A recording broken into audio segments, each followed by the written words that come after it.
Bonjour à tous, soyez les bienvenus sur Monaco Info. Les 6, 22 et 28 juin prochains auront lieu les séances publiques dans le cadre de la session législative de printemps. À cette occasion, le président du Conseil national nous accorde un entretien. Christophe Stener, bonjour. Bonjour Vanessa. Merci de nous recevoir à nouveau ici au Conseil national. Monsieur le Président, vous avez été réélu le 6 avril dernier. Tout simplement, dans quel état d'esprit êtes-vous pour entamer cette deuxième année de mandature ?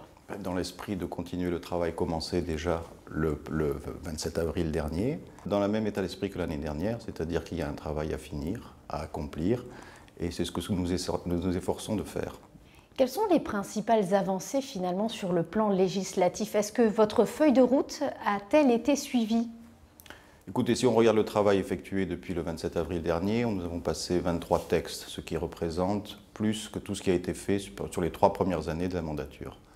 23 textes, dont des textes importants, et une proposition de loi. Les textes importants ont été bien sûr le télétravail, le vote de désaffectation de l'extension en mer, la loi sur la sécurité, la cybercriminalité, ainsi que toutes les autres avancées législatives qui permettent de faire avancer le domaine social à Monaco.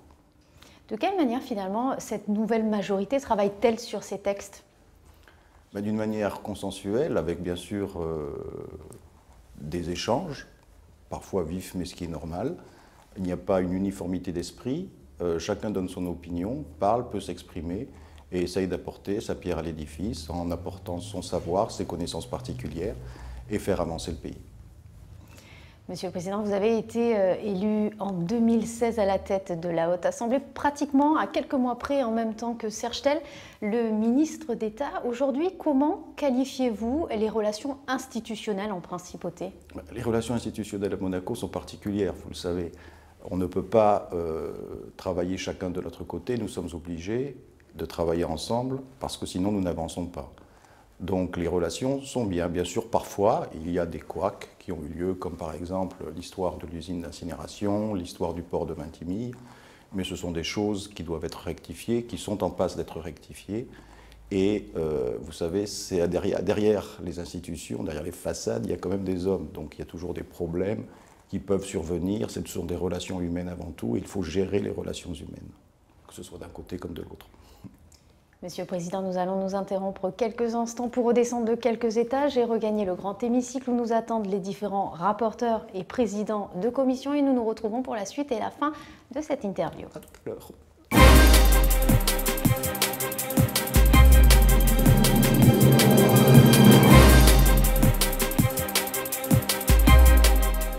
Cette séquence de la vie parlementaire débute avec l'ouverture le 6 avril dernier de la séance de printemps du Conseil national. Une séance qui coïncide traditionnellement avec l'élection du président du Conseil national, du vice-président et la détermination des présidences de commission.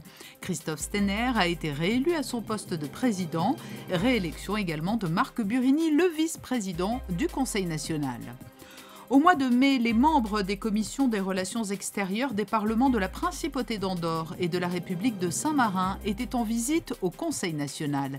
Cette rencontre aura permis de renforcer encore un peu plus les liens unissant les parlements des 3 États qui, vous le savez, sont actuellement en négociation avec l'Union européenne en vue d'obtenir un accord d'association. Plusieurs réunions de travail ont ponctué cette visite.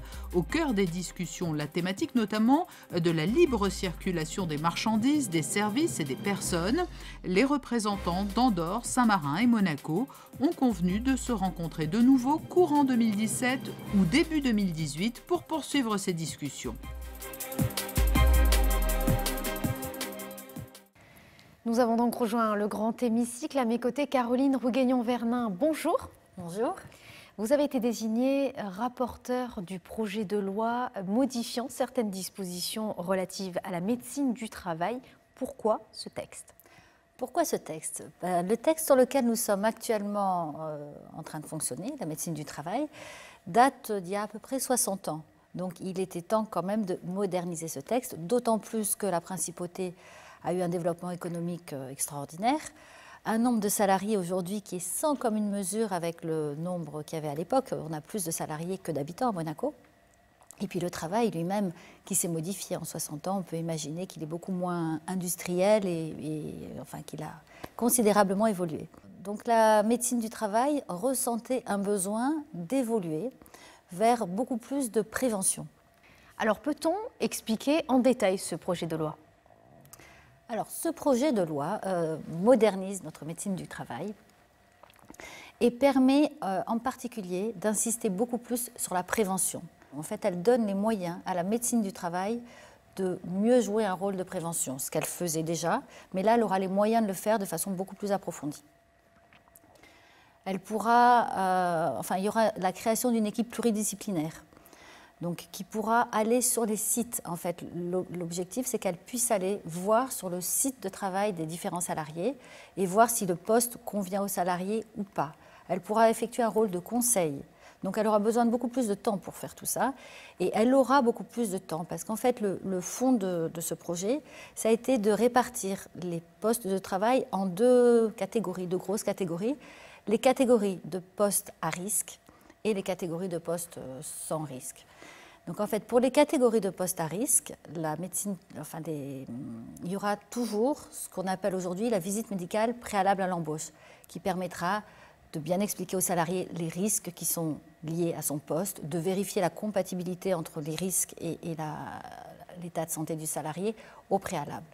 Pour tous les postes où il n'y a pas de risque particulier, donc cette visite médicale préalable sera transformée en un questionnaire. Sur la base de ce questionnaire, la médecine du travail pourra effectuer une programmation des visites médicales qu'il y aura, parce qu'on a vraiment trouvé au niveau de la commission que c'était très important de conserver une visite médicale, pas forcément préalable s'il n'y a pas de risque particulier, mais il y a des personnes qui ne voient pas de médecin, jamais, qui sont en bonne santé, qui ne voient pas de médecin, et parfois, à l'occasion de cette visite médicale du travail, on leur diagnostique quelque chose. Donc c'est quand même un contact important. Donc pour les personnes qui ne l'auront pas au préalable, elles pourront l'avoir dans les 3 ans. Donc ce projet de loi permettra donc à la médecine du travail d'être bien plus protectrice des salariés en particulier et de pouvoir avoir un suivi renforcé sur les différents salariés qui le nécessitent. Donc ceux qui sont plus âgés, ceux qui ont un métier pénible, enfin voilà.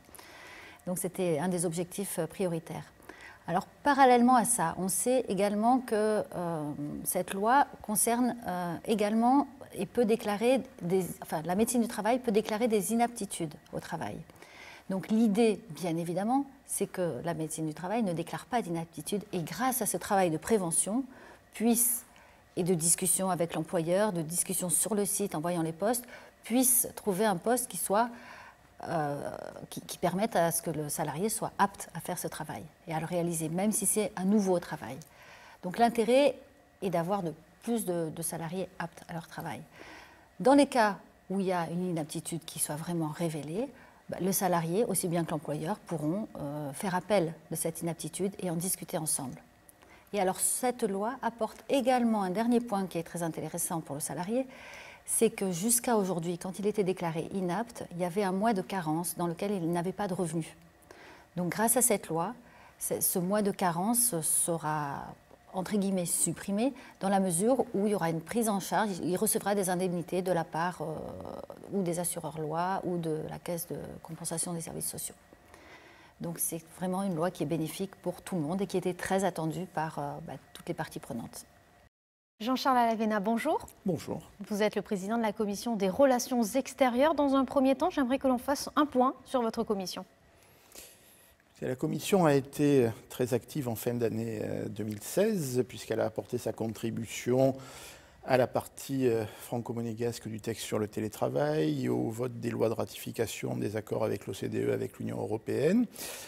On est en ce moment dans une phase un peu plus calme, je dirais, de gestion de veille et de quotidien, avec des réunions extrêmement régulières avec le conseiller de gouvernement sur nos échanges d'informations sur les négociations européennes. Un mot également peut-être sur ce texte concernant le financement des campagnes. Oui, alors on passe là à la commission spéciale. Le financement des campagnes a été traité par un texte maintenant assez ancien, puisqu'il s'est appliqué à la campagne précédente, qui limitait les dépenses de campagne. Et je pense que c'est une bonne chose d'être allé dans cette direction. Le gouvernement nous a soumis un nouveau projet de loi qui est d'inspiration Conseil de l'Europe et Gréco, qui maintenant va aller un peu plus loin et vise à la traçabilité des recettes de campagne. C'est-à-dire pour pouvoir dépenser il faut avoir financé sa campagne. L'essentiel des campagnes à Monaco est financé par les candidats eux-mêmes, mais des apports extérieurs ne sont pas exclus. Et à l'image de ce qui se passe chez nos voisins, le Gréco propose une plus grande transparence de ces financements extérieurs dans une logique qui est la sienne de prévenir les risques de corruption éventuels s'il arrivait qu'on se fasse trop financer par des intérêts privés qui après pourraient déteindre sur nos votes ou sur nos choix. Voilà. Donc on a travaillé ce texte, on y a apporté beaucoup d'amendements et de corrections. On le renverra au gouvernement d'ici 1 ou 2 semaines dans l'idée, si tout tombe dans le bon sens, de le voter. Jean-Charles Alvena, dernière question. Peut-on présenter ce texte concernant cette proposition de loi sur l'incompatibilité et l'inéligibilité? Ah oui. Vous le savez, c'est un texte qui a été présenté à la session de décembre par la minorité Union monégasque, avec une volonté, on va dire en partie éthique et amélioration, et une certaine volonté politique. Volonté que je qualifierais plutôt de politicienne lorsque Horizon Monaco a sauté à pieds joints sur ce texte en espérant mettre à mal la majorité. Il se trouve que la majorité a étudié ce texte qui visait effectivement à améliorer un certain nombre de cas où des fonctionnaires voudraient se présenter au Conseil national et à clarifier un petit peu les conditions d'un passage éventuel. La plupart de nos voisins, qu'ils soient petits pays ou grands pays, ont des textes assez clairs là-dessus. En Andorre, par exemple, on ne peut pas être fonctionnaire et élu du pays. On n'est pas dans ce cas ici. On a des règles qui étaient un peu trop souples. La majorité et la commission ont étudié ce texte. On arrive au bout et là aussi, je pense que lors de la fin de la session de juin, on pourra présenter la proposition de loi. Charge après au gouvernement de voir ce qu'il a envie d'en faire. Claude Boisson, bonjour. Bonjour. Vous êtes le rapporteur de loi de la proposition concernant le travail d'intérêt public et général. Peut-on dire finalement qu'il s'agit là d'une alternative aux peines prononcées? Absolument.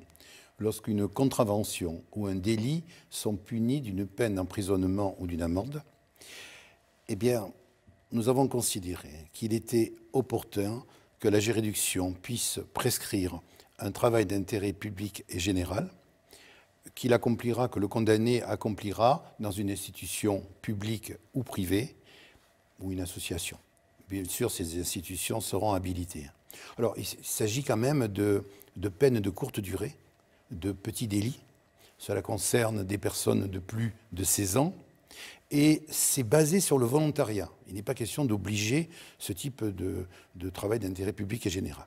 Volontariat et bien sûr pas rémunéré, puisque le condamné doit une dette sociale. D'où est née finalement l'idée de cette proposition de loi? Ah, mais écoutez, alors moi ça fait 35 ans, depuis que je m'occupe de jeunes en difficulté, que j'ai cette idée en tête, et je sais aussi combien elle est utile en France, et donc lorsque j'en ai parlé à mes amis de Horizon Monaco, bien sûr, il y a eu un engouement, et je reconnais que lorsque cela a été présenté en commission, cette proposition a reçu quand même l'assentiment de tout le monde. Avec quand même quelques réserves. Nous avons travaillé en commission parce que nous avons complété par quelques éléments. Par exemple, il faut un référent. En France, c'est un éducateur de justice placé auprès de la justice qui fait cela. On ne va pas, bien sûr, à Monaco, créer un poste exprès pour ça, mais principauté, on a cette souplesse de trouver les solutions. Donc je pense qu'il y aura un référent qui sera nommé à ce moment-là pour suivre cela. On a parlé également de contrôle médical au moment où la décision est prise. Et également, ce qui est important, c'est de la notion de responsabilité de l'État. Voilà. En tout cas, ce qui est important, c'est de pouvoir proposer à ces personnes des interventions, qu'elles soient à caractère social, humanitaire, qu'elles soient sur le plan culturel, de la solidarité. Ce dispositif, finalement, s'est inspiré de différentes législations européennes. Oui, et notamment du travail d'intérêt général en France. On a rajouté le mot public, puisqu'on peut intervenir aussi dans des institutions publiques. Et Bien sûr qu'elle est bien encadrée. Hein. C'est un dispositif qui permettra que le condamné soit placé sous le contrôle du juge d'application des peines. Et puis il y a tout un dispositif. Alors nous l'avons déjà entamé dans la proposition de loi, mais nous laissons ensuite le gouvernement travailler plus précisément sur les dispositions. Mais ce qui est important dans tout ça, c'est surtout quand même cette notion de réinsertion sociale, hein, cette notion de démarche réparatrice. Hein. Il vaut quand même mieux qu'une personne puisse continuer à assumer ses responsabilités familiales, sociales, matérielles. Et alors, on a eu quand même quelques observations. Par exemple, le risque que l'on puisse laisser dans la rue des personnes qui pourraient être dangereuses. Alors là, écoutez, c'est bien sûr que cela est exclu. Je fais totalement confiance au juge qui sait apprécier, qui sait évaluer, et ne pourront être mis dans la rue que des personnes qui ont fait des petits délits, comme je l'avais dit, qui ne présentent pas quelque chose, un caractère dangereux. Voilà. Et puis, nous avons aussi eu l'observation de l'aspect de la confidentialité à Monaco. Hein. Permettre à un jeune ou un moins jeune de pouvoir être dans son domaine public, d'être montré du doigt, est-ce que ça n'allait pas poser un problème? Alors d'abord, le condamné a le choix. Hein. S'il préfère rester entre quatre murs, il préférera rester à la prison plutôt qu'être sur le domaine public. Ensuite, quelquefois, il vaut mieux peut-être que les personnes aussi assument un petit peu leurs responsabilités. Hein, qu'une personne dise « Oui, moi je suis en train de faire un travail d'intérêt général. Je préfère ramasser des mégots sur la plage, je préfère faire du tri sélectif, je préfère aider des personnes en difficulté, des personnes âgées, faire de l'aide à la personne, plutôt qu'attendre que mon temps se passe à la maison d'arrêt. » Même si le temps n'est pas très important, hein, parce qu'on a prévu de 15 jours à 2 semaines pour les simples polices et de à peu près 1 mois jusqu'à 3 mois pour les peines plus importantes. Et puis il y a une autre possibilité aussi. Je pense que chaque cas sera étudié. Si des personnes veulent vraiment préserver la confidentialité, il y aura sûrement un moyen de trouver un endroit pour faire du travail d'intérêt public et général sans que les autres le voient ou trouver l'excuse d'un stage, etc. Mais je crois que ce qui est important, vous par exemple, si vous aviez un adolescent qui ait fait une bêtise, je pense que vous préféreriez qu'il soit peut-être sur un lieu encadré, hein, avec un référent, et qu'il puisse avoir sa dette sociale d'une manière utile pour la société et pour lui-même, plutôt qu'il soit à la maison d'arrêt. Voilà. C'est vraiment, je pense, une démarche d'insertion et de réinsertion, et je crois que le groupe Horizon Monaco est heureux de faire partager cela à tous les élus, et j'espère que ce sera voté très bientôt. Nous avons rejoint à présent Jean-Michel Cuqui. Bonjour. Bonjour. Vous êtes à la tête de la commission du logement. À ce titre, un mot peut-être sur cette réflexion initiée par le gouvernement concernant la loi 1235. En fait, la réflexion, elle a plus été initiée par nous que par le gouvernement concernant la loi 1235. En fait, je vous rappelle, le but de cette loi, c'était de préserver un secteur protégé de manière à pouvoir maintenir une population stable sur notre sol. Le fait est que cette loi a besoin d'être un peu réactualisée, en particulier parce qu'elle fait sans doute un peu trop porter aux propriétaires de ce secteur le coût social du maintien de cette population. Donc notre but est de réétudier le texte pour l'amender, le modifier et proposer un texte qui redonne un peu plus de propriété aux propriétaires. Vous êtes également à l'initiative de ce projet de loi concernant la modification du taux d'intérêt du CHC, contrat habitation capitalisation. Peut-on en savoir plus? Tout à fait. Donc, en fait, comme vous le savez, le contrat habitation capitalisation, à l'époque où il a été voté, la loi a été votée, on avait choisi un taux fixe de 3% de manière à protéger les gens des variations des taux d'intérêt. Personne pouvant prévoir que les taux d'intérêt seraient aussi bas qu'aujourd'hui. Donc aujourd'hui, avec un taux fixe à 3%, en fait, les gens sont un peu défavorisés puisque les taux bancaires sont beaucoup plus bas. Donc nous avons voté une proposition de loi qui réduisait le taux du CHC, donc les taux des crédits, les taux d'intérêt, avec un capé, donc un maximum de 1%. Ce qui fait que par rapport au coût du crédit. Ce qui fait que si le coût du crédit est à 3%, vous êtes à 3%, mais si le taux est à 0, vous tombez à 1. Enfin, à 0, quelque chose, donc pour arrondir au-dessus. Le gros avantage est que donc maintenant, les gens vont avoir l'avantage des taux bas sans le risque des taux variables. Et donc, en gros, pour un CHC moyen, un moyen de CHC, les gens vont économiser 100 ou 200 euros par mois dans les remboursements, ce qui est quand même pas mal. Voilà, et puis c'est plus juste quand même. Il n'y a pas de raison que l'État fasse ou que les systèmes bancaires fassent des bénéfices sur le dos des compatriotes dans le CHC. Et donc cette proposition de loi a été transformée rapidement, telle qu'il s'était engagé par le gouvernement, qui pour une fois n'a pas attendu le délai constitutionnel pour le transformer en projet de loi. Ce projet de loi a été déposé au Conseil national il y a quelques jours. Il va être étudié par la Commission du logement dans le but de le voter avant la fin de la session de printemps. Vous avez notamment assisté à la dernière commission d'attribution. Est-ce qu'on peut connaître le bilan ? Tout à fait. Donc, la dernière commission d'attribution des logements de Domaniaux s'est tenue le 13 avril. 382 dossiers valides, donc de demandes de gens en besoin d'appartements puisqu'ils ne sont pas logés selon leurs besoins avérés, pour seulement 79 logements disponibles. Je pense que plus personne ne peut nier que nous vivons une vraie pénurie, ce qui rend donc d'autant plus d'actualité la nécessité du très grand IDA, qui a été reconnu par le gouvernement et qui nous a présenté il y a quelques jours les résultats du concours d'humanisme que nous avions demandé dans la restructuration de ce quartier. Résultats fort intéressants que nous allons étudier de manière à pouvoir avancer dans les étapes suivantes. Le but étant de pouvoir, sur une période d'à peu près 10 ans, livrer à peu près 700 logements et pouvoir, reloger les enfants du pays tel que était prévu dans le projet IDA initial, mais également faire un immeuble, on va dire, tampon, ou un immeuble tiroir, comme vous voulez, pour permettre de reloger des habitants qui sont dans les autres immeubles de première génération que les cèdent à l'MLS, comme par exemple l'Herculis, parce que si vous voulez reconstruire l'Herculis, si vous ne pouvez pas reloger les gens, vous ne pouvez pas reconstruire. Donc ce projet est très important. Daniel Boéry, bonjour. Bonjour.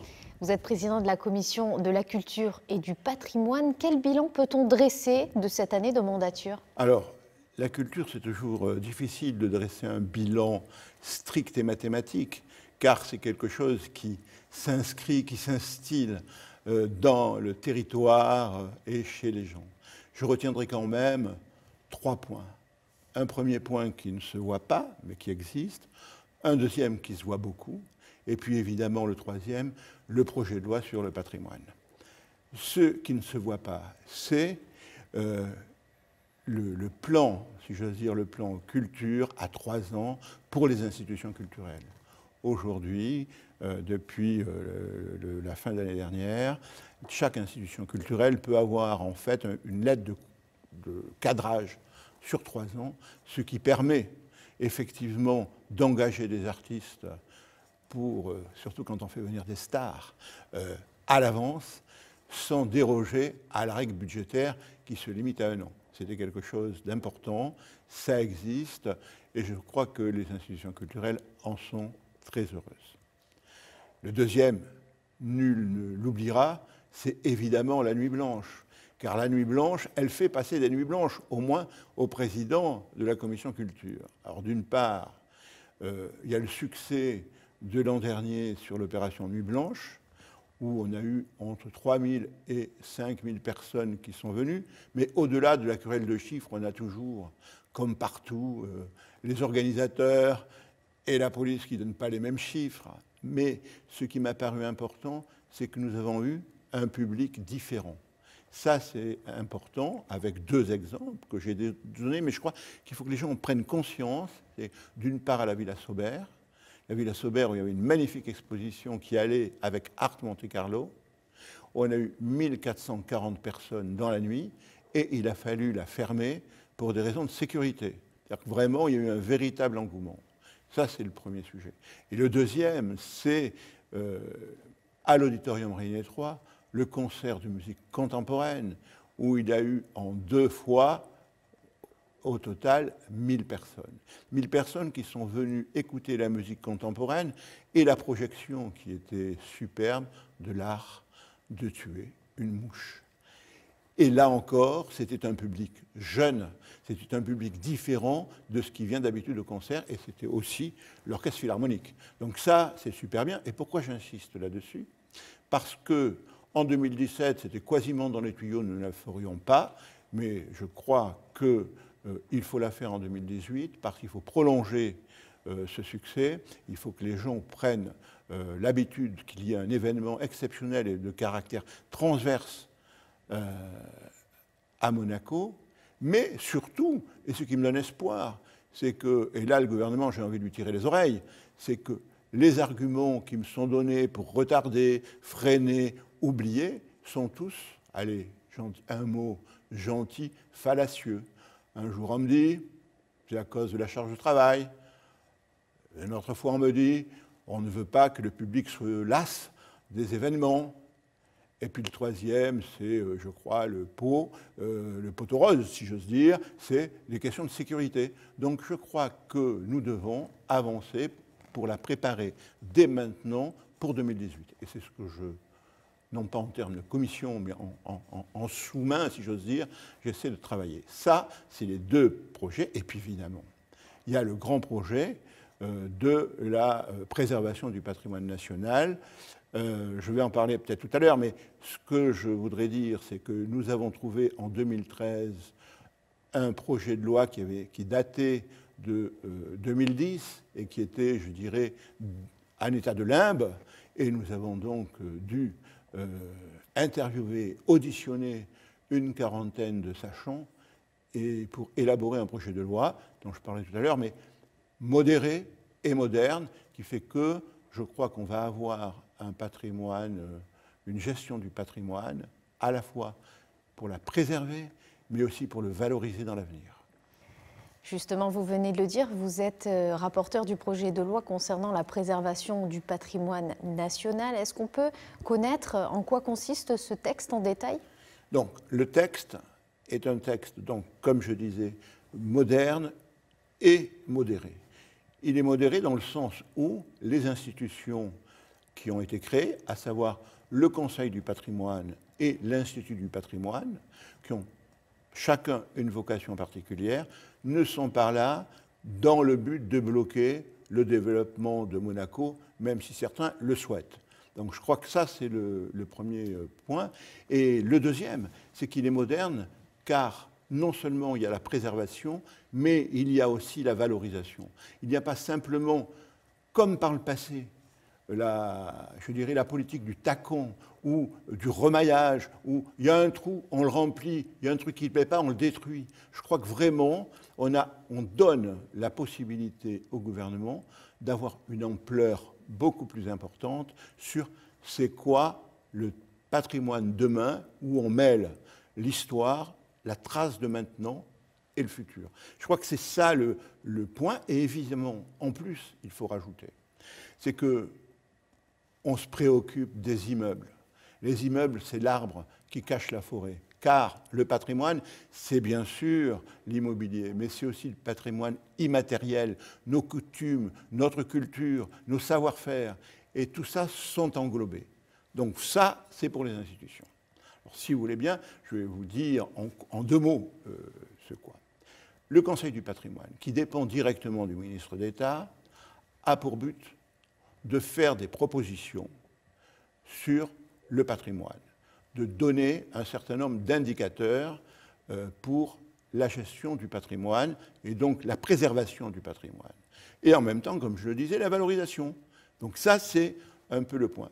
Le gouvernement, parce que c'est un organisme consultatif, en prendra plus ou moins parti pour traduire en ordre de marche à travers les institutions existantes et l'Institut du patrimoine qui mettront en œuvre les recommandations.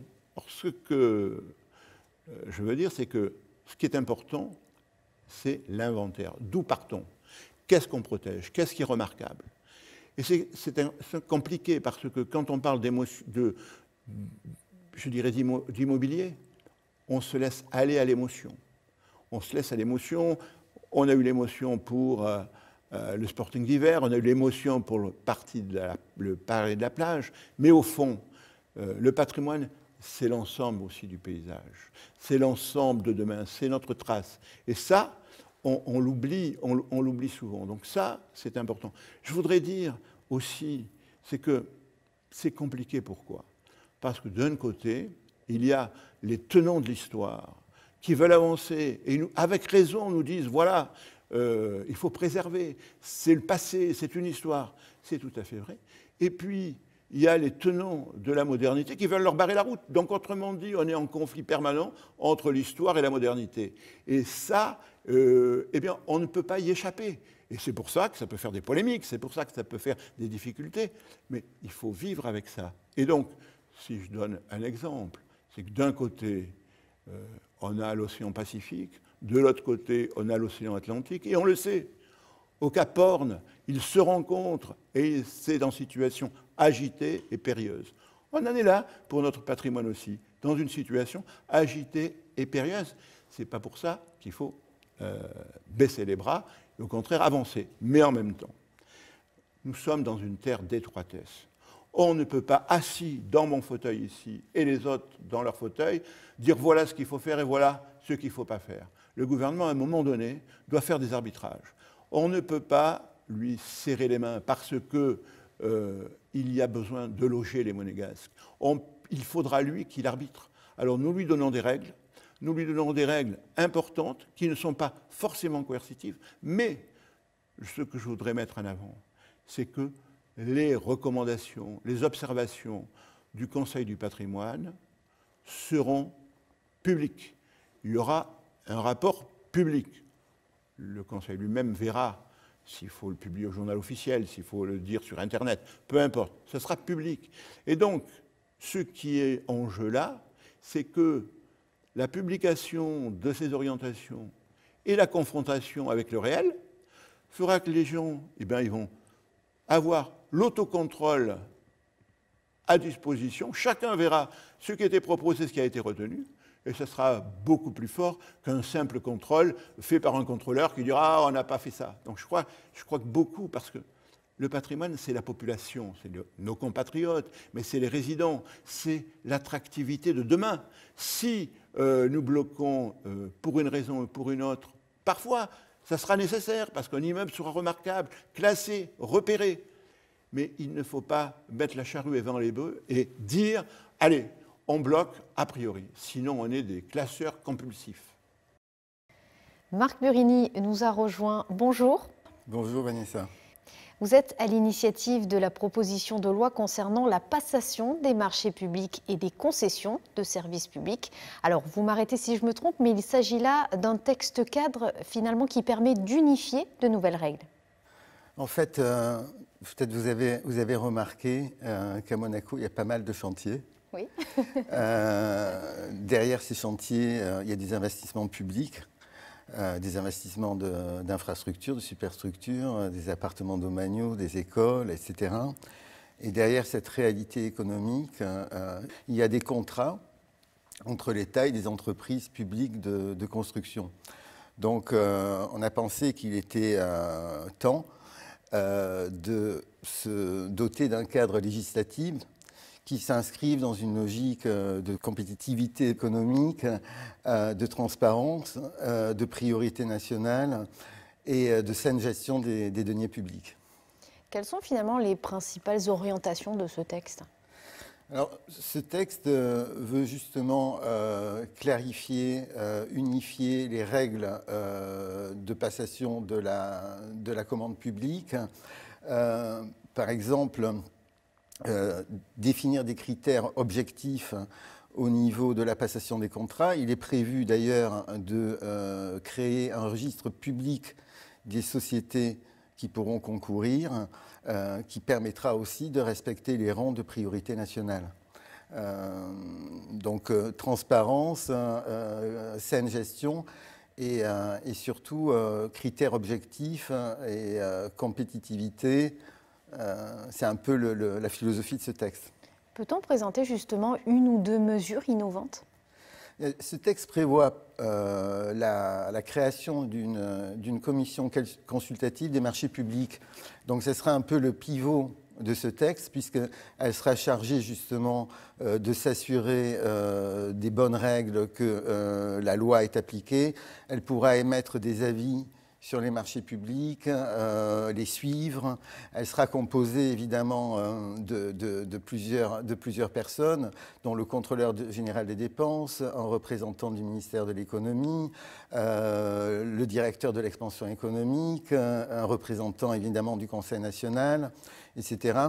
Donc il sera chargé de veiller aux bonnes règles de la loi et notamment la priorité nationale. Une deuxième introduction dans ce texte qui est importante. Pour la première fois, on introduit la notion de concurrence, d'abus et anticoncurrentiel. C'est-à-dire, par exemple, ça pourrait être des ententes sur les prix qui pourraient fausser le libre jeu de la concurrence. Et donc ça, c'est une innovation aussi. Et en cas d'entente avérée, ça sera puni par le Code pénal. J'ai à mes côtés à présent Nathalie Amorati-Blanc. Bonjour. Bonjour Vanessa.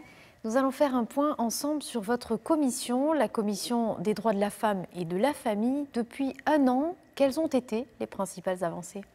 Alors depuis un an, nous avons redémarré le travail législatif avec tous les membres de la commission du droit de la femme et de la famille, dont je suis la présidente.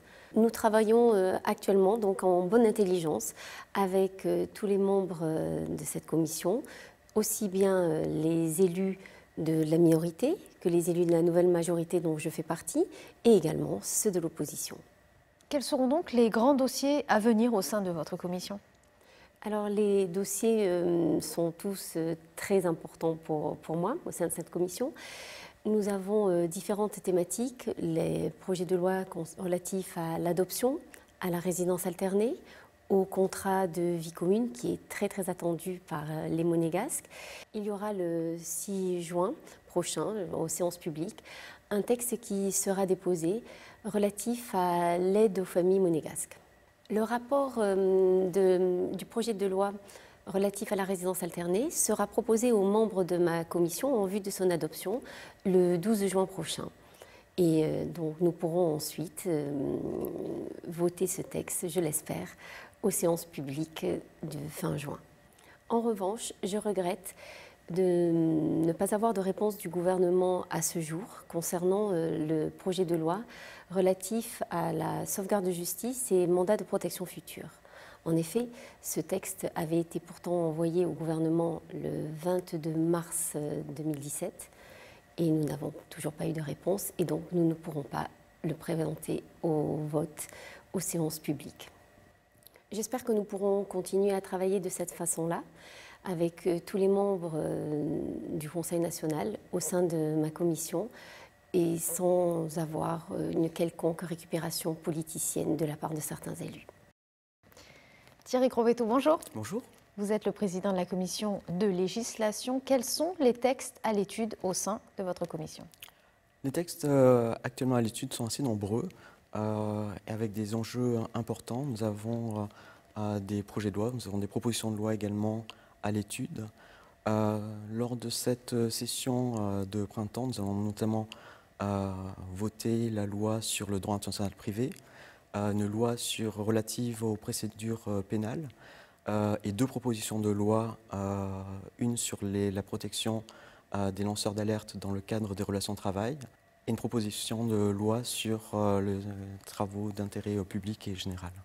Alors vous venez de dire, vous avez repris l'analyse du texte concernant le droit international privé. Quels sont les enjeux ? Alors les enjeux sont très importants pour la principauté de Monaco, puisque vous le savez, nous avons plus de 120 nationalités différentes présentes en principauté. Et il est important que les résidents se sentent à Monaco comme chez eux. C'est un facteur d'attractivité très important. Et clairement, c'est une décision politique importante, une loi de droit international privé, puisque la technique législative est là juste pour mettre en musique cette décision politique. L'idée est d'encadrer, d'avoir une certitude sur quelle va être la législation applicable, quelle va être la loi applicable. Donc c'est un facteur de sécurité juridique très important pour l'attractivité. Je voulais préciser sur le droit international privé que c'est une matière très très technique. Je pense que ça a été un des textes les plus techniques que le Conseil national a eu à étudier.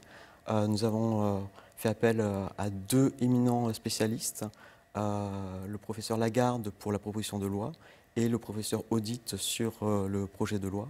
Et le côté technique ne doit pas vraiment occulter les enjeux fondamentaux qu'on a énumérés précédemment. Vous êtes également rapporteur de la proposition de loi concernant la protection des lanceurs d'alerte dans le cadre des relations de travail. En quoi consiste ce texte ? Vous avez bien dit le titre, puisque le titre a évolué pour préciser vraiment le cadre. C'est vraiment l'idée de protéger les personnes qui, dans leur cadre professionnel, révéleraient des pratiques manifestement illégales ou portant atteinte à la sécurité sanitaire et environnementale. C'est pour protéger ces personnes, ce n'est pas pour encourager la délation, ce n'est pas... Voilà, donc il y a eu beaucoup de fantasmes autour de cette proposition de loi. C'est clairement limité dans les procédures, limité pour les faits pouvant être révélés. C'est pour protéger ces personnes qui pourraient subir des pressions dans leur cadre professionnel. Pour terminer, Thierry Crovetto, quels seront les textes qui ne seront pas votés lors de ces séances, mais toujours à l'étude au sein de votre commission ? Oui, tout à fait. Nous avons encore 3 projets de loi qui sont à l'étude.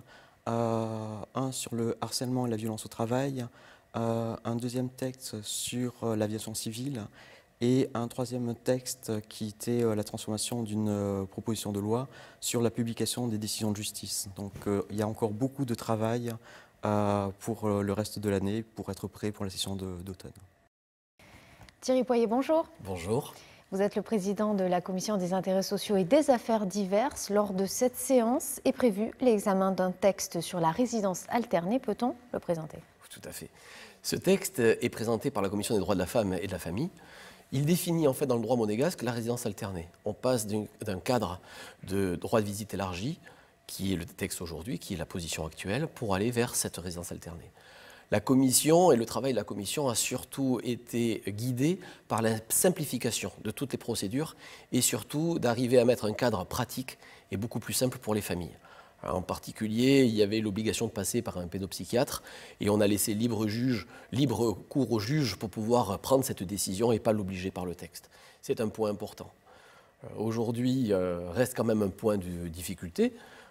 Autant on a pu avancer sur tout ce qui est lié aux aides versées par le gouvernement pour qu'elles soient partagées entre les 2 parties, autant on a encore quelques difficultés par rapport aux aides versées par la CCSS, d'une part parce qu'il manque un cadre réglementaire pour fixer l'ensemble de ces dispositifs, mais aussi pour assurer que cette garde alternée puisse avoir un plein sens tout au bout pour l'ensemble des parents.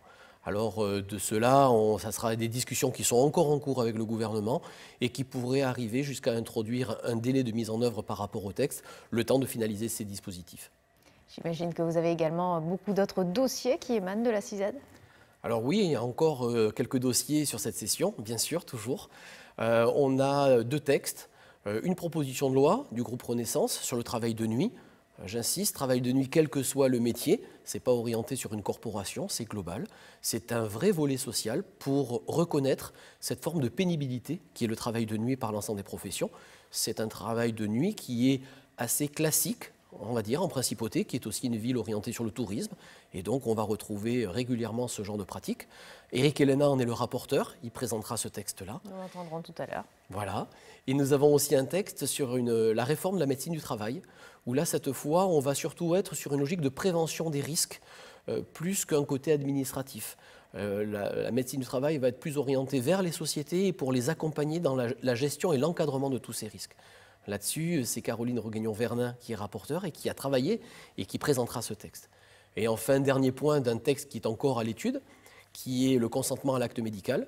On a envoyé déjà le texte consolidé au gouvernement, on attend un retour.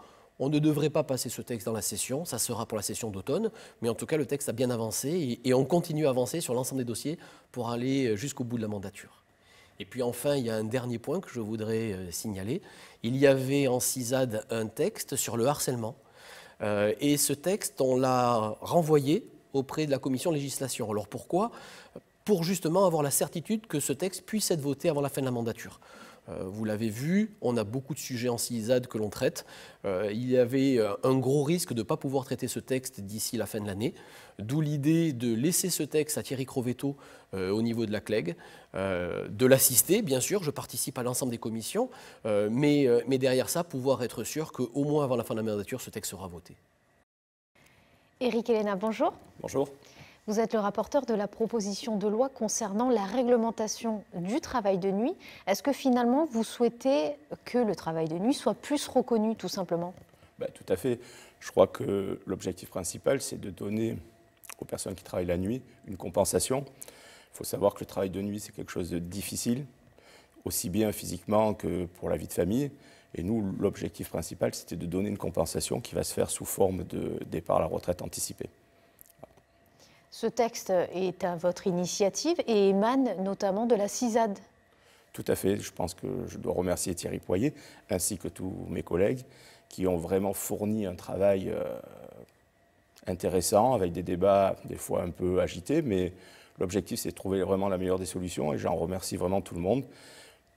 J'ai trouvé quelque chose vraiment une cohésion pour ce projet et je suis très fier pour Renaissance parce que c'est vrai que c'est un sujet qui a vraiment attiré l'attention de tout le monde. Éric Elena, est-ce qu'on peut rentrer en détail dans ce texte? Tout à fait. En réalité, donc, ça va se faire sous forme de compensation par départ à la retraite anticipée. Donc tout travailleur de nuit qui chaque année va gagner 1 mois de départ à la retraite anticipée. Ce qui est quand même pas mal pour quelqu'un qui va travailler 30 ans, ça lui fait 2 ans et demi, 3 ans de départ à la retraite, donc 57. Et je pense qu'aujourd'hui, il faut vraiment reconnaître que le travail de nuit est pénible. Nos pays voisins l'ont fait. La France a voté il y a quelques mois une proposition de loi dans ce sens. Et c'est bien que Monaco prenne le wagon en marche, je veux dire. Parce que déjà Monaco, c'est un pays qui travaille énormément la nuit. Je veux dire, c'est vrai qu'il y a beaucoup d'activités et il fallait réglementer tout ça.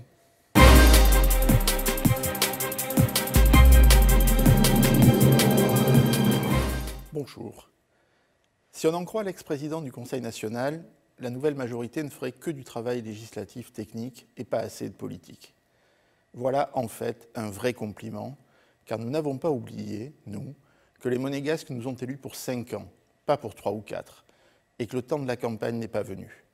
Nous avons encore beaucoup de travail, nous voulons le faire jusqu'au bout, et nous laissons volontiers la une des gazettes à ceux qui n'ont rien d'autre à faire que des points presse. Si on en croit le même ex-président, la nouvelle majorité ne ferait qu'utiliser tout le travail qu'il avait entamé et profiter de ses acquis. Faut-il vraiment faire quelques rappels sur ces prétendus acquis et dire, par exemple, que les textes sur le contrat de vie commune ou le travail de nuit n'avaient pas été traités parce qu'ils émanaient des minorités, que le texte sur le harcèlement au travail ne devait surtout pas sortir du fond du tiroir tant il était casse-gueule et qu'il risquait de froisser quelques amis, que rien n'avait été fait pour soutenir Jean-Michel Cuqui sur le projet fondateur du très grand IDA, et rien non plus pour obtenir de vraies avancées sur le projet d'extension en mer. Voilà ce que seraient les acquis de l'ex-président, et j'en passe. Tout comme je passe sur cette soudaine frénésie de propositions de loi, soit marginale, soit inutile car déjà traitée par d'autres textes, soit carrément non constitutionnelle. Tout ça pour essayer de faire croire qu'il travaille, alors qu'il ne s'agit que d'enfumage et d'agitation de surface. C'est là notre différence. Préférer le travail de fond, en commission, aux interventions de dernière minute en séance publique ou aux épanchements devant les journalistes. Nos résultats sont là, ils sont visibles. Venez assister aux séances du mois de juin, vous comprendrez encore mieux. Depuis plus d'1 an, le groupe politique Horizon Monaco est devenu le premier groupe d'opposition au Conseil national. Notre groupe est solide et uni, malgré les obstacles. Nous continuons d'avancer et d'assumer notre rôle d'élu. Nous déplorons en revanche l'absentéisme au sein des commissions. Un absentéisme chronique qui n'a jamais été aussi important. Nous prenons des décisions primordiales en présence de trop peu d'élus. Le Conseil national ne peut servir sérieusement les Monégasques dans de telles conditions. Lors de cette première séance législative de printemps sera notamment mis au vote le projet de loi portant sur la protection du patrimoine. La réactivation de ce projet de loi, trop longtemps laissé dans les tiroirs, était une priorité et un engagement programmatique de Horizon Monaco dès 2013. Laurent Nouvion l'a porté avec un engagement sans faille lorsqu'il dirigeait la majorité. Tout en souhaitant respecter la propriété privée et l'économie immobilière du pays, ce texte devait permettre de poser des garde-fous. Il devait être emblématique. Nous touchons ici à nos racines, nos traditions, à la mémoire collective. Je suis une femme de 48 ans et j'ai du mal à raconter à mes enfants le Monaco de mon enfance. Malheureusement, ce projet de loi est aujourd'hui littéralement vidé de sa substance. Pour exemple, l'Institut du patrimoine, tel qu'imaginé à l'origine du texte, était un véritable comité scientifique. Il est aujourd'hui doublé d'un énième conseil directement placé sous le contrôle du ministre d'État. Et que dire de l'article 17 nouveau qui prévoit un cadre d'apparence restrictive, mais qui permet en réalité la destruction de n'importe quel bâtiment. Ce projet de loi est donc devenu un projet de façade, car rien ne permet de préserver durablement notre patrimoine. Il est essentiel pour Horizon Monaco que le progrès législatif soit au service de la qualité de vie des Monégasques et du respect de nos traditions. Mes chers compatriotes, la session législative qui s'ouvre va être particulièrement intense. Le Conseil national a beaucoup travaillé pour qu'un maximum de textes puissent être votés. Certains reprochent cette marche en avant, la trouvant trop rapide. Les élus Union monégasque, seule opposition issue des urnes, il est toujours bon de le rappeler, ne le pensent pas. Notre devoir est de rendre notre mandat le plus efficace possible jusqu'au bout de celui-ci. Je crois que c'est ce que les Monégasques attendent de nous. C'est aussi notre devoir constitutionnel et l'expression concrète de notre fidélité au prince souverain. Le temps de la politique viendra bien assez tôt avec la prochaine campagne électorale. Parmi les textes présentés au vote des élus, je soulignerai tout d'abord la loi sur le travail de nuit, initiée par notre collègue Éric Héléna et son groupe Renaissance. Nous le voterons avec optimisme, car nous sommes convaincus de sa réelle utilité sociale. La proposition de loi sur le travail d'intérêt public et général, portée par le groupe Horizon Monaco, bénéficiera également de nos voix. Plus important encore, la loi sur le patrimoine devrait enfin être votée. Rappelons que ce texte a été initié sous la précédente législature, voici 10 années. Je ne suis pas entièrement satisfait de sa rédaction, loin s'en faut, mais il nous faut absolument protéger ce qui peut l'être encore. Sachez simplement que vos élus se sont notamment battus pour que la présidence de l'Institut du patrimoine soit obligatoirement réservée à un monégasque. Cela en dit long sur les difficultés que nous rencontrons et démontre que seules les convictions puissamment exprimées peuvent permettre de vaincre des réticences inacceptables à mes yeux. Enfin, dans la lignée de ce qui précède et pour dénoncer les délais interminables, le président de la commission environnement que je suis vous rappelle que le texte de loi appelé Code de l'environnement est encore à l'étude, et ce depuis environ 13 ans. Mes rappels régulièrement exprimés en séance publique ou dans la presse ont, semble-t-il, porté leurs fruits, et ce texte devrait donc être voté avant la fin de l'année. Je conclurai en rappelant la proposition de loi relative aux incompatibilités et inéligibilités déposée en décembre dernier par Union monégasque et dont l'actualité récente vient d'illustrer toute la pertinence. Ce texte indispensable à une vie démocratique saine devrait être voté au cours de cette session. Ce serait une bonne chose, car un vote positif illustrerait la capacité du Conseil national à manifester son autonomie tout en étant respectueux de la place que la Constitution nous assigne. Ainsi que je viens de l'illustrer, vos 3 élus Union monégasque, Bernard Pasquier, Jean-François Robillon et moi-même, agissent et continueront d'agir jusqu'à la fin de notre mandat, loin de tout sectarisme stérile, dans le souci constant de l'intérêt général de notre principauté. Chers compatriotes, chers amis, en tant que président de la commission éducation jeunesse, je suis particulièrement sensible à assurer l'avenir de nos jeunes compatriotes et étudiants de la principauté. Si le système des bourses d'études était déjà avantageux et donnait satisfaction à la quasi-majorité des attributaires, il est apparu à plusieurs d'entre nous que les frais de scolarité des grandes écoles françaises et surtout internationales pouvaient constituer un frein aux ambitions légitimes de certaines familles. Nous nous devions d'agir et c'est chose faite. En étroite collaboration avec la direction de l'Éducation nationale, nous avons obtenu une modification des règles d'attribution des bourses d'études pour les grandes écoles, prenant en compte, indépendamment du quotient familial, le montant réel des frais de scolarité, et nous poursuivrons la modernisation de la réglementation des bourses d'études. Au sujet des installations sportives, nous avons été informés que suite à nos nombreuses interventions, des études avaient été diligentées pour évaluer l'état des installations sportives de la principauté. Ces études concluent à la nécessité d'une restructuration du stade Louis II pour répondre notamment aux exigences réglementaires de l'UEFA, d'un terrain de sport au Devins et d'une salle de sport polyvalente au Moneghetti. Comme vous pouvez le constater, et contrairement aux affirmations de certains, les élus de la nouvelle majorité ne se contentent pas seulement d'accomplir le travail législatif, mais elle s'y occupe une part importante et incontournable de nos responsabilités, mais se préoccupe aussi de vos attentes, de vos préoccupations de tous les jours et s'attache à y répondre au mieux. En vous remerciant de votre confiance et au nom de la nouvelle majorité, je vous dis à très bientôt.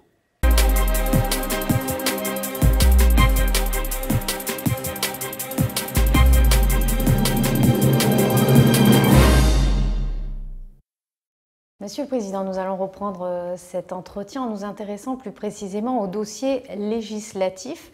Nous venons d'entendre les différents rapporteurs et présidents de commission. J'aimerais que l'on ouvre à présent un chapitre logement, avec notamment cette proposition de loi concernant la modification du taux d'intérêt du CHC, contrat habitation capitalisation. En fait, pour que les Monégasques comprennent mieux, est-ce qu'on peut dire qu'il s'agira d'une modification finalement significative de ce taux d'intérêt ? Bien sûr, Vanessa, il faut reprendre un peu la genèse de ce texte. Donc, comme vous le savez, c'est le Conseil national qui a été à l'initiative, qui a déposé une proposition de loi afin d'introduire une flexibilité dans le taux d'intérêt qui est pour les gens qui font un emprunt pour acquérir un logement sous le contrat CHC. Le gouvernement nous a retourné récemment la proposition de loi sous forme d'un projet de loi qui devrait être passé sous cette session, nous l'espérons. Les avancées sont les suivantes. Vous savez que dans le CHC, le taux d'intérêt est fixe, là dans la loi actuelle. Donc c'est un taux d'intérêt à 3%. Si on regarde les taux d'intérêt du marché aujourd'hui, ils sont inférieurs à 3%.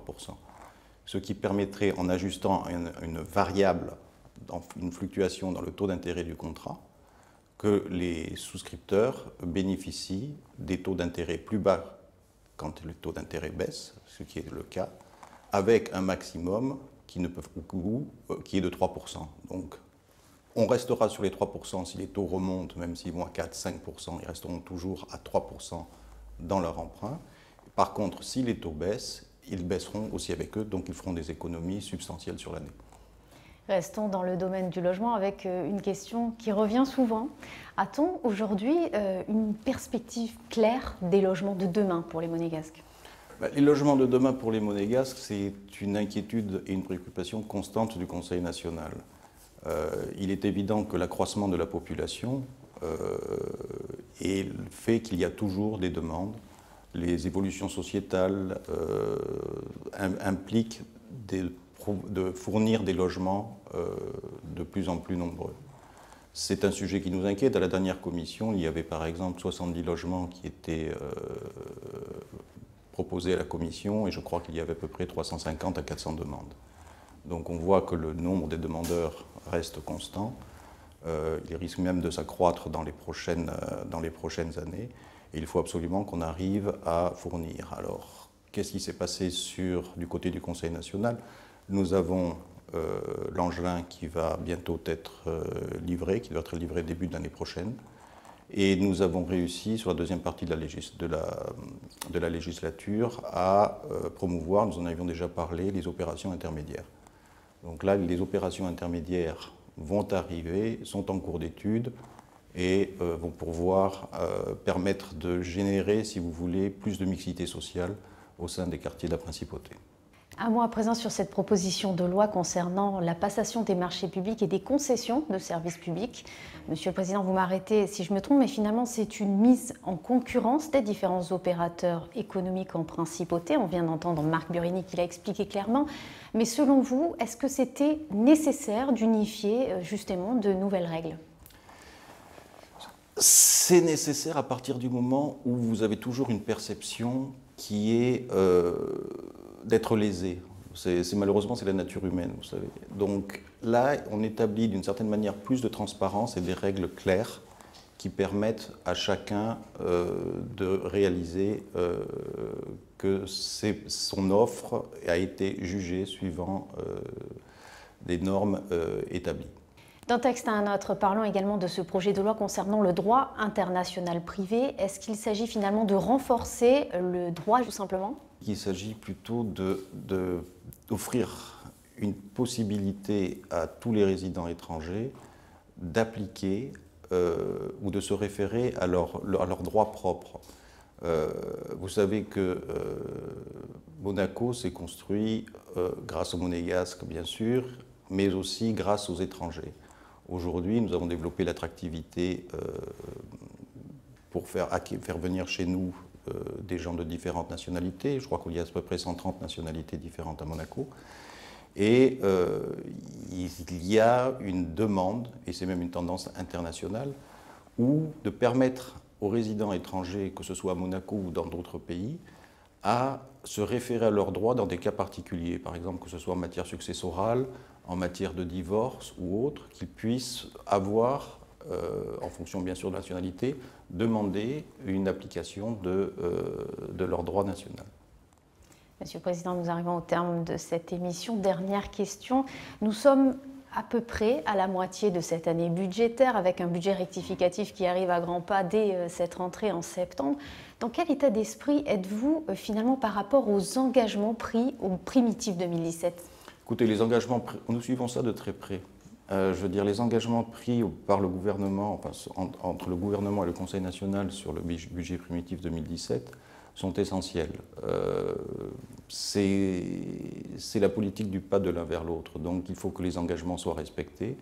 Nous suivons ça de près. Mais au-delà même des engagements, le budget a une importance primordiale, surtout dans le monde dans lequel on est. Vous savez qu'aujourd'hui, on dit souvent qu'on est le produit de son environnement. Et la principauté n'échappe pas à la règle. Je veux dire, ça bouge beaucoup autour de nous, ça bouge de plus en plus vite, que ce soit dans les domaines économiques tels que l'Internet, les nouvelles technologies, la lutte contre le réchauffement climatique et autres. On parle de transition énergétique, on parle d'économie verte, et il faut absolument que le budget retranscrive ces politiques afin de permettre de les mettre en place et de continuer à améliorer la qualité de vie, le développement de la principauté et de permettre aux Monégasques de trouver du travail dans de nouvelles entreprises et dans des sociétés nouvelles qui se créeront. La nouvelle génération qui arrive n'est plus comme la nôtre. Je veux dire, elle est née avec les téléphones portables, elle est née avec les iPads, elle est née avec les ordinateurs, les réseaux sociaux. Et il faut que ce soit retranscrit, parce que sinon, ils vont partir, ils vont aller ailleurs pour chercher du travail. Alors, il faut quand même les garder chez nous. Merci beaucoup, Monsieur le Président, de nous avoir reçus à nouveau ici au Conseil national. C'est un plaisir. Merci évidemment aux équipes techniques de Monaco Info. Et je vous rappelle que les 6, 22 et 28 juin prochains auront lieu les séances publiques à suivre en direct et en intégralité sur Monaco Info. Merci de nous avoir suivis.